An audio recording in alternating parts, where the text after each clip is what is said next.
Hello, I'm Bob the Bookerer and welcome to my channel. Today I wanted to talk about one of the books from the International Booker shortlist. I don't know why that was so hard for me to remember the correct order of words for. Anyway, the International Booker shortlist for 2022. And it's sort of a list that's sort of been noticeable for a few expected books or books that were kind of a little bit more predicted, such as Books of Jacob by Olga Tokarczuk. And a few others that people hadn't heard of and indeed actually had some issues getting hold of, like Tomb of Sand by Geetanjali Shree, translated by Daisy Rockwell. And what is really quite interesting about this book is the fact that it was a bit of an unknown. Like, many people had sort of read it and things like that before, but for the most part, it's a small press. They suddenly had many orders to ship of this book, and so it took them a little bit, which is absolutely fair because quite frankly it's a small press.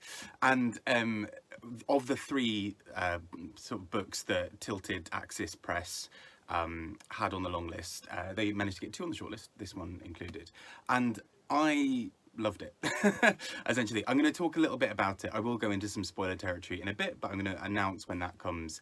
But I really just wanted to talk about this book because I absolutely adored it, and I think there's so much that's so innovative and fun and clever about it that I really wanted to talk about as well. So let's get started. I'll do a bit of spoiler-free stuff first and then go on to spoilers a little bit later and announce when that comes.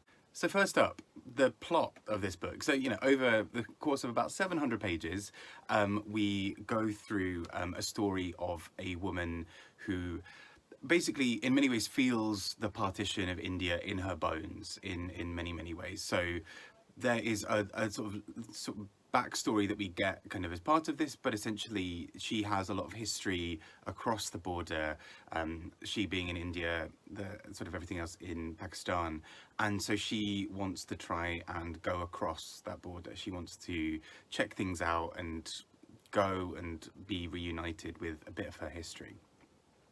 And all of that's sort of mostly the last part of the book, but what we get for the first two parts of this book is really a detailed exploration of family life in this wonderfully kind of chaotic and playful and silly and poignant way.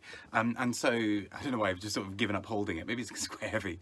It's not that heavy. It's quite a light one, but it is 730 pages. So there we go. Anyway, and this book then sort of details through her family history and through all of these things that have gone on. And it is so deeply fascinating. I think what I found most enticing, I guess, about this book and what really made me stick with it for all 700 pages is that it reads so quickly and lightly at times. It's you'll also sort of see that there's sort of periods where, for example, the pages are fairly sort of slim, and you kind of might not necessarily always have a great amount of text per page. There is especially a passage towards the middle, about sort of 250, 300 pages in, where that 50 pages is probably really about 10 to 15 pages of actual written text, just because you've got blank pages left for sort of transitions between chapters. You've got got whole pages with very, very small amounts of text on the page, and all of those things as well. And so this book reads really quickly because it for a 730 page book, it's probably closer to 500 once you take out some of those, the sort of the chapter pages. And it is also just so playful. Each chapter doesn't feel like a sort of a new set piece starting something brand new off. Indeed, many chapters start with, and then this thing happened. It's a real continuation. It's almost like watching a TV series and sort of having it cut sort of naturally at the end of a 30-minute slot or whatever, and then come back and carry on the story next. It's a really gripping book, and you follow just such a beautiful, beautiful story of this woman who you really kind of quickly come to realize is this just incredibly powerful woman, not only in terms of her sort of actions, but just in terms of what her life has been, what she's been through, all in a way that's so clever, I think. And that's not even to talk about the playfulness of the language, which I want to ramble about now as well. So the language of this book is incredibly playful and silly almost at times, in just the most glorious way. So which is actually something I think is more impressive, even more impressive given the fact that this is in translation. So not only was this book, I'm guessing, as incredibly funny and playful and all of those things in the original Hindi, but also now has been translated into English and has kept that. And the translator note at the end mentions mentions some things around this, such as the sort of this idea of, I think it's called Dharma, of how there's a sort of playfulness of language. It's not really a translatable word, but actually in many Hindi speakers' day-to-day lives, they might pepper in words of English. In many English speakers' lives, they might pepper in words of Hindi.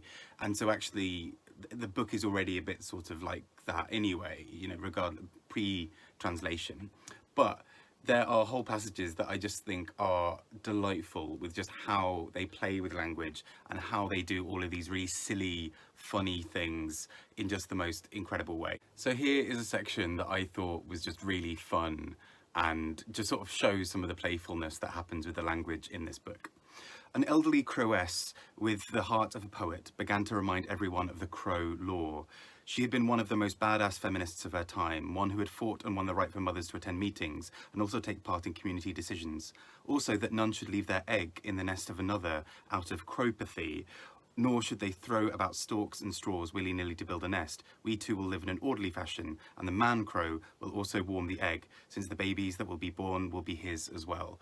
Now, I realise that sort of sounds a bit bizarre at first, and there is a bit more context that leads into that, but we are talking about crows, and so all of the words around start taking on crow tendencies, which is such a silly, wonderful thing that it was just sort of, it's just really nice to sort of be, because that's fairly, you know, a fair bit into the novel, to just have someone still being quite playful and inventive and rich with language all the way through. And that's not even the best example, I don't think, of that playfulness of language. Often there'll be a word where, you know, instead of sort of just using one word, 3 or 4 will be used sort of back to back. So, you know,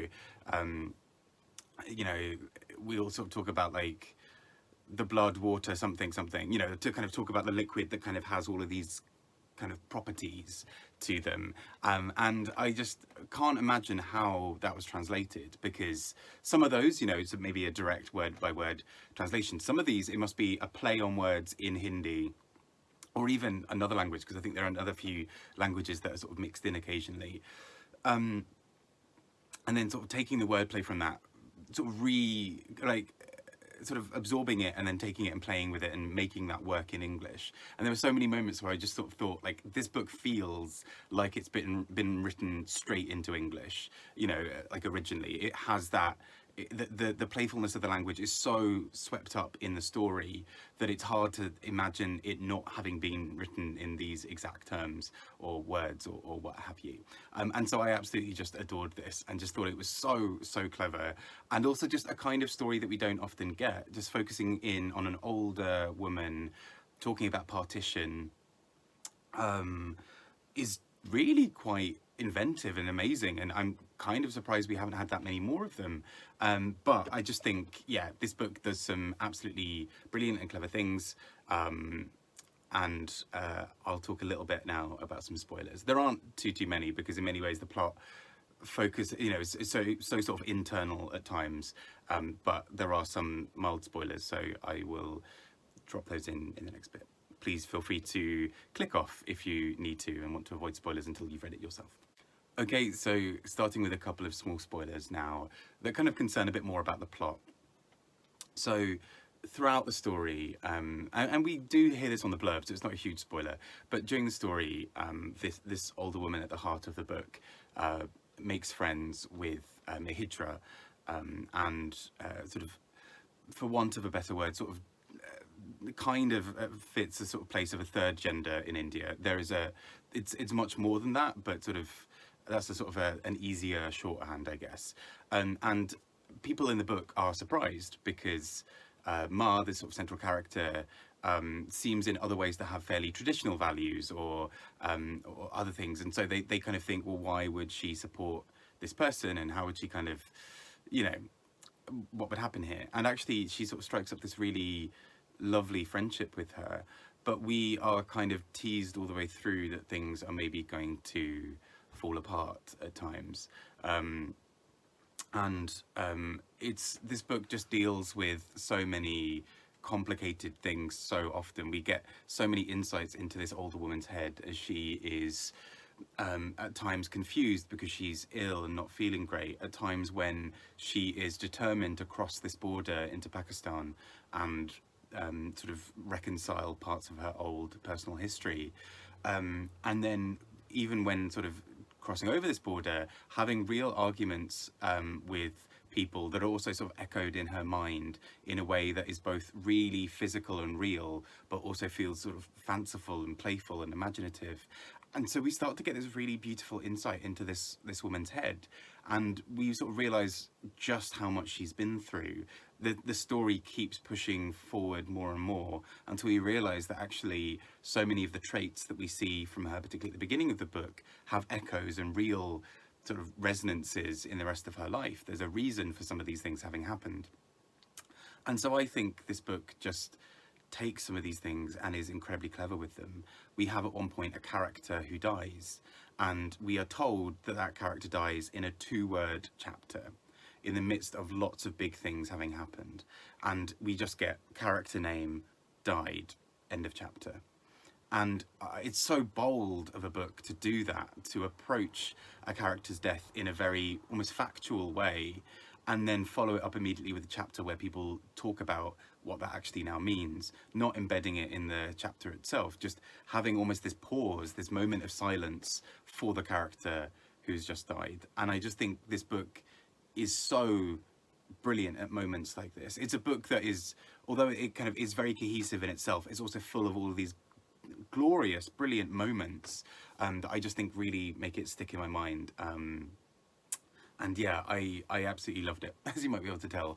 I have only got a couple of books left on the International Booker shortlist, and I can already see that this is one of my top picks for the winner. I would love to see this win. I still have to read a couple of others, and maybe they'll sort of take me on a different angle here, but I think Tomb of Sand for me is one of the ones to beat, and I absolutely love it. So I really do urge you to check it out if you haven't already, and I'd be keen to hear people's thoughts on it as well, because I just think it's such a brilliant and clever and heartfelt book. And whilst I don't think it's always perfect, I mean, what book is, I think there are just so many glorious moments in this book that just make it a real classic for me, and already kind of putting it up there as probably one of my best books of the year, I think, as well.